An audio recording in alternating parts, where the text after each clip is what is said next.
মা রাধা উঠে পড়লে সমস্যা হতে পারে।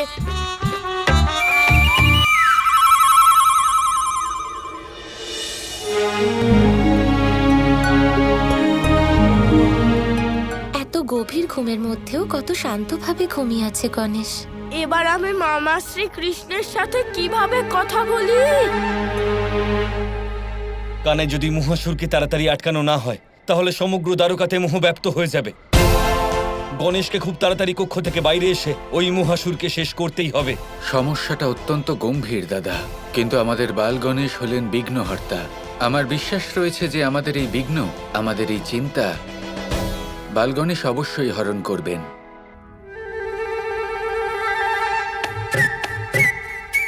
এই কেমন দ্বন্দ্বে পড়ে গেলাম। এবার মামাশ্রীর সঙ্গে দেখা করতে গেলে আমার মা রাধাকে অন্য কোনো কাজে ব্যস্ত রাখতে হবে।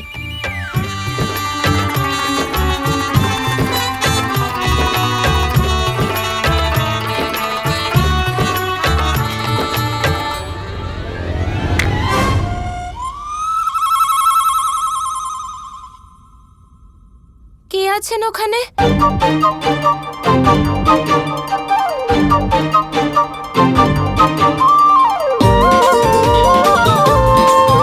কে আপনি যে আমার গণেশের ঘুম ভাঙিয়ে দিতে চাইছেন?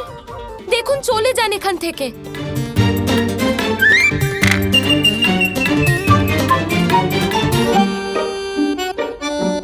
এটা নিশ্চয়ই শাম্বর কাজ। এমন অসভ্যতা আমি শুধু ও করতে পারে। দেখাচ্ছি ওকে মজা।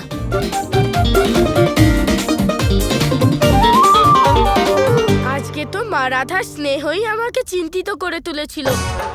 ভালোই হলো যে আমি ওনাকে অন্য কাজে ব্যস্ত করে দিয়েছি। এবার আমাকে মামা শ্রীকৃষ্ণের সঙ্গে খুব তাড়াতাড়ি গিয়ে দেখা করতে হবে।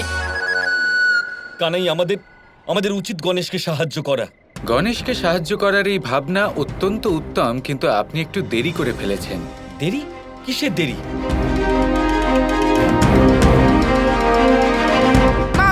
মামাশ্রী, দয়া করে আমার সাহায্য করুন। আমি খুব বড় একটা দ্বন্দ্বে পড়ে গেছি। তুমি দ্বন্দ্বে আছো? আমি তো ভাবলাম তুমি কৈলাসে আছো। তুমি তো বলেছিলে যে তোমার এবার কৈলাসে ফেরা উচিত। প্রত্যেক অতিথিকে একদিন না একদিন ফিরে যেতেই হয়।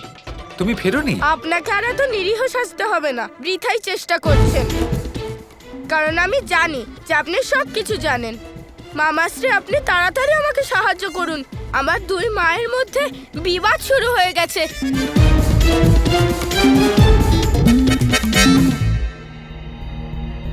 কত সময় হয়ে গেল, সূর্যোদয় হতেই চলেছে, এখনো গণেশ এলো না।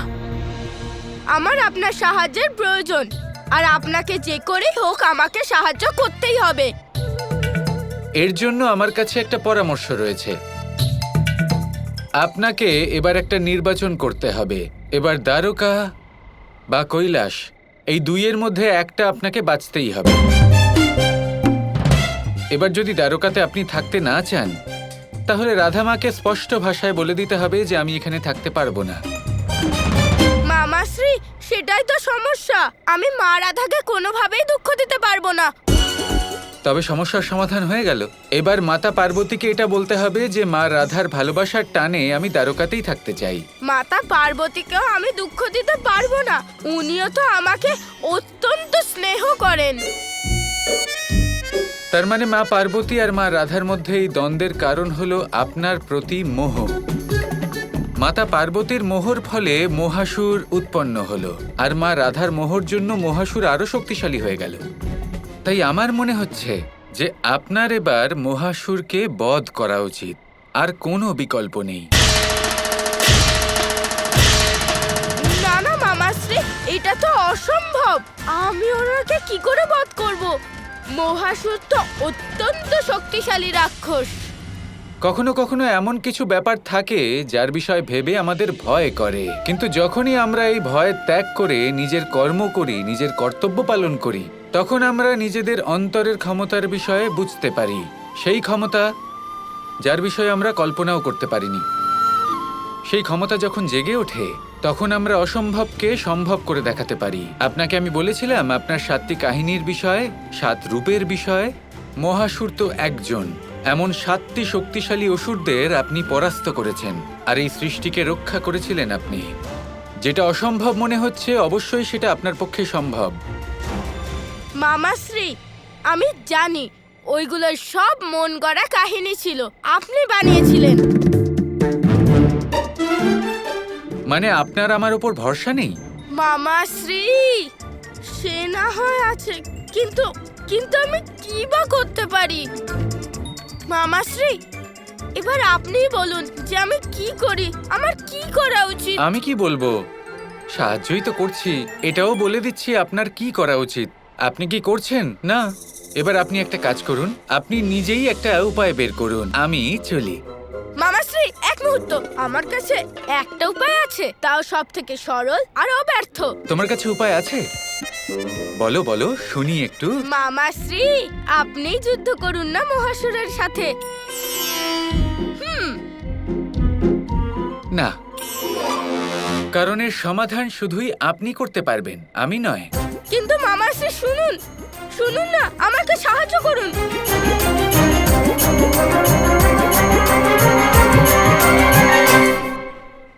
হলধর মামাশ্রী, মামাশ্রী কৃষ্ণ তো চলে গেলেন, এবার আপনি কেবল আমার সাহায্য করতে পারেন। হলধর মামাশ্রী? কেন প্রথমে তো তুমি নিজের ছোট মামাশ্রীর কাছে গিয়েছিলে, তখন আমার কথা মনে পড়েনি? এবার ছোট মামাশ্রী করবে তোমাকে সাহায্য, আমি কেন করব?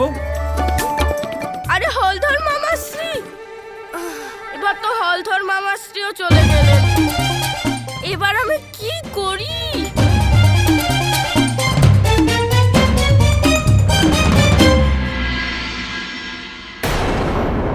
গণেশ, গণেশ কোথায় গেলেন? গণেশ, গণেশ কোথায় আছেন আপনি? ওইদিকে আমার দুই মায়ের মধ্যে বিবাদ বেড়েই চলেছে। আমি কিভাবে ওই শক্তিশালী মহাসুরের সম্মুখীন হব? তাই আমি একান্তবাসে চলে এসেছি, যাতে কেউ আমাকে খুঁজে না পায়। আমি ওই বলশালী মহাসুরের সম্মুখীন হতে পারবো না। সেই জন্যে এবার মামা শ্রীকৃষ্ণ ওই শক্তিশালী মহাসুরের সাথে যুদ্ধ করবেন, আমি না। কারণ উনি মা রাধা আর মাতা পার্বতীর মধ্যে যুদ্ধ হতেই দেবেন না। হ্যাঁ, এটাই উচিত হবে। আমি এখানেই লুকিয়ে থাকবো যতক্ষণ না এই সমস্যার সমাধান হচ্ছে।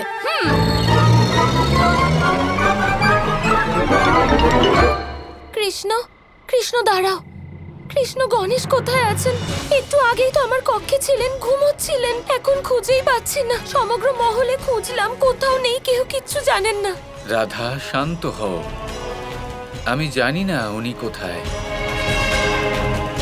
দাদা, দাদা, আপনি গণেশকে দেখেছেন? না তো। কোথায় যেতে পারেন গণেশ? দেবী পার্বতী ওনাকে নিয়ে যাননি তো? নিশ্চয়ই দেবী পার্বতী গণেশকে বাধ্য করেছেন। এভাবে আমাকে না জানিয়ে কিভাবে গণেশকে নিয়ে যেতে পারেন উনি? আজ সূর্যোদয় হতে এত দেরি হচ্ছে কেন? আমাকে আমার গণেশকে যেভাবেই হোক কৈলাসে নিয়ে আসতে হবে। প্রণাম মাতা পার্বতী। গণেশ অবশ্যই কৈলাসে ফিরবেন। যদি দেবী রাধা গণেশকে এখানে আসতে বাধা দেন, তাহলে আমি যে করেই হোক না কেন গণেশকে কৈলাস পর্যন্ত নিয়ে আসার দায়িত্ব স্বীকার করছি। সূর্যের প্রথম কিরণের সাথে গণেশ যেন আমার সম্মুখে উপস্থিত হয়। নিঃসন্দেহে আপনার আদেশ পালন করব মাতা পার্বতী।